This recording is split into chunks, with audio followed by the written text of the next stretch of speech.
ಬಂದಿದ್ದ ಚಿನ್ನಯ್ಯ ನೋಡಿ ಎಲ್ಲ ಉಲ್ಟಾ ಹೊಡಿತಾ ಇದಾರೆ. ಉಲ್ಟಾ ಮೇಲೆ ಉಲ್ಟಾ, ಉಲ್ಟಾ ಮೇಲೆ ಉಲ್ಟಾ. ಎಸ್ ಚಂದ್ರಕಲಾ, ನನಗೆ ಬುಡೆ ಕೊಟ್ಟಿದ್ದೆ ಜಯಂತ್ ಅಂತ ಚಿನ್ನಯ್ಯ ಹೇಳಿದ್ದು. ಹೀಗಾಗಿ ಜಯಂತ್ ವಿಚಾರಣೆಗೆ ಕರೆದಿದ್ದಾರೆ ಎಸ್ಐಟಿ ಅಧಿಕಾರಿ. ಈ ಸಂಬಂಧ ಜಯಂತ್ಗೆ 2 ದಿನ ವಿಚಾರಣೆಯನ್ನ ಮಾಡಲಾಗ್ತಾ ಇದೆ. ಬುಡೆ ಕೊಟ್ಟಿದ್ದು ಮಟ್ಟಣ್ಣನವರ್ ಅಂತ ಜಯಂತ್ ಹೇಳ್ತಾನೆ. ಈ ಹಿನ್ನೆಲೆಯಲ್ಲಿ ಮಟ್ಟಣ್ಣನವರ ವಿಚಾರಣೆ ಕೂಡ ನಡೆಸಿದ್ಯಂತೆ ಎಸ್ಐಟಿ ಟೀಮ್. ಅಲ್ಲಿಂದ ಇಲ್ಲಿಗೆ, ಇಲ್ಲಿಂದ ಅಲ್ಲಿಗೆ ಜನರನ್ನು ಬಹಳ ಕನ್ಫ್ಯೂಷನ್ ಮಾಡ್ತಿದ್ದಾರೆ ಈ ಜಯಂತ್, ಮಟ್ಟಣ್ಣ ಹಾಗೆ ಚಿನ್ನಯ್ಯ. ನನಗೆ ಬುಡೆ ಕೊಟ್ಟಿದ್ದು ಜಯಂತ್ ಅಂತ ಚಿನ್ನಯ್ಯ ಹೇಳ್ತಾರೆ. ಹೀಗಾಗಿ ಜಯಂತ್ ನನ್ನ ವಿಚಾರಣೆಗೆ ಕರೆದಿದ್ದಾರೆ ಎಸ್ಐಟಿ ಅಧಿಕಾರಿಗಳು. ಈ ಸಂಬಂಧ ಜಯಂತ್ಗೆ 2 ದಿನ ವಿಚಾರಣೆ ನಡೆಸಿದ್ರೆ ಈ ಜಯಂತು ಇತ್ತ ನನಗೆ ಬುಡೆ ಕೊಟ್ಟಿದ್ದು ಮಟ್ಟಣ್ಣ ಅಂತ ಹೇಳ್ತಾರೆ. ಎಸ್ಐಟಿ ಅಧಿಕಾರಿಗಳು ಈಗ ಕನ್ಫ್ಯೂಷನ್ ಆಗೋದು. ನಿನ್ನೆ ಮಟ್ಟಣ್ಣನವರ್ ಜಯಂತ್ಗೆ ಮೊಹಾಂತಿ ಡ್ರಿಲ್ ಮಾಡಿದ್ದಾರೆ. ತಡರಾತ್ರಿವರೆಗೆ ವಿಚಾರಣೆ ನಡೆಸಿದ ಪ್ರಣವ್ ಮೊಹಾಂತಿ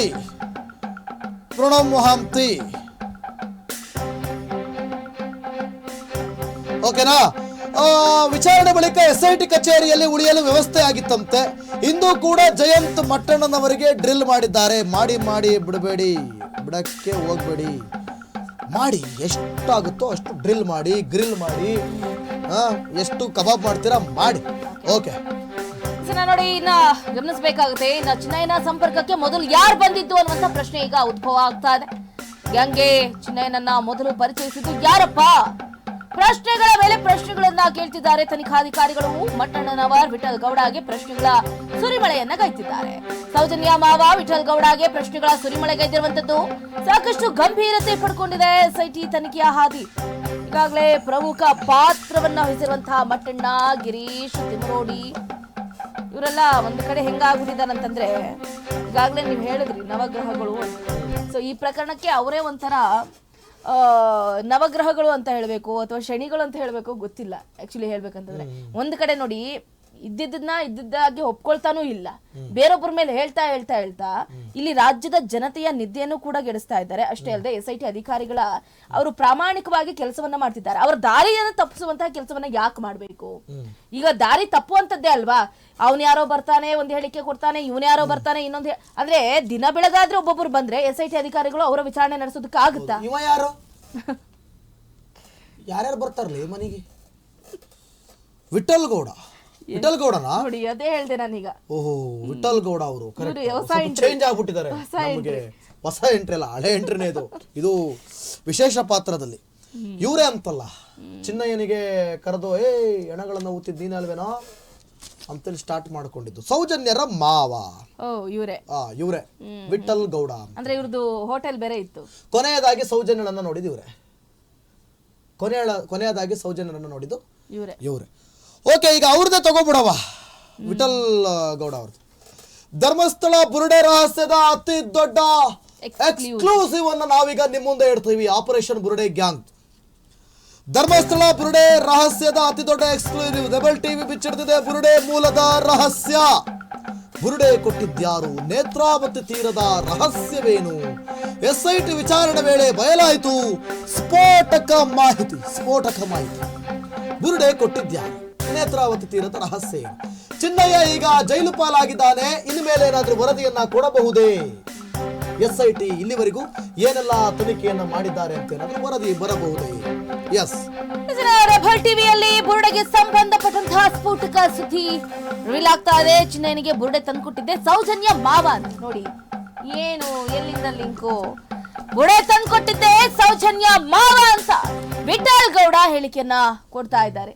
ಈಗಾಗಲೇ ಹೇಳಿದ್ವಿ, ಅಲ್ಲಿ ನೋಡಿದ್ರೆ ಚಿನ್ನಯ್ಯ ಹೇಳ್ತಾರೆ ನನಗೆ ಬುರುಡೆ ಕೊಟ್ಟಿದ್ದು ಜಯಂತ್ ಅಂತ. ನಾನು ಹೇಳದ್ನಲ್ಲ 3 ಬ್ರೇಕಿಂಗು ಇದು ಅಂತ. ಯಾಕೆ ಒಂದ್ಸಲ ಹೇಳಿದ್ರೆ ಅರ್ಥ ಆಗಲ್ವಾ? ಜಯಂತ್ ನೋಡಿದ್ರೆ ಇತ್ತ ನನಗೆ ಬುರುಡೆ ಕೊಟ್ಟಿದ್ದು ಮಟ್ಟಣ್ಣ ಅಂತಾರೆ. ಈಗ ನೋಡಿದ್ರೆ ಈ ವಿಠಲ್ ಗೌಡ ಎಂಟ್ರಿ ಬೇರೆ ಆಗಿದೆ. ಓಕೆ, ಅದು ಬ್ರೇಕಿಂಗ್ ತಗೊಳ್ಳಿ. ಅದು ಯಾಕೆ ಇನ್ನು ತಗೋತಾ ಇಲ್ಲ? ಏನಿದು? ರೆಬೆಲ್ ಟಿವಿಯಲ್ಲಿ ಈಗಾಗಲೇ ಹೇಳಿದಾಗೆ ಬುರುಡೆಗೆ ಸಂಬಂಧಪಟ್ಟಂತಹ ಸ್ಫೋಟಕ ಸುದ್ದಿ ರಿವೀಲ್ ಆಗ್ತಾ ಇದೆ. ನೋಡಿ, ಚಿನ್ನಯ್ಯನಿಗೆ ಬುರುಡೆ ತಂದು ಕೊಟ್ಟಿದ್ದೆ ಸೌಜನ್ಯ ಮಾವ ಅಂತೆ. ಬುರುಡೆ ತಂದು ಕೊಟ್ಟಿದ್ದೆ ಸೌಜನ್ಯ ಮಾವ ವಿಠಲ್ ಗೌಡ. ಬುರುಡೆ ತಂದು ಕೊಟ್ಟಿದ್ದೆ ಸೌಜನ್ಯ ಮಾವ ಅಂತ ವಿಠಲ್ ಗೌಡ ಹೇಳ್ತಾ ಇರುವಂತದ್ದು. ಬುರುಡೆ ಚಿನ್ನಯ್ಯ ಎಲ್ಲೆಲ್ಲಿಗೆ ತಗೊಂಡೋದ ಈ ಪ್ರಕರಣವನ್ನ ಅಂತ ಗೊತ್ತೇ ಆಗ್ತಾ ಇಲ್ಲ.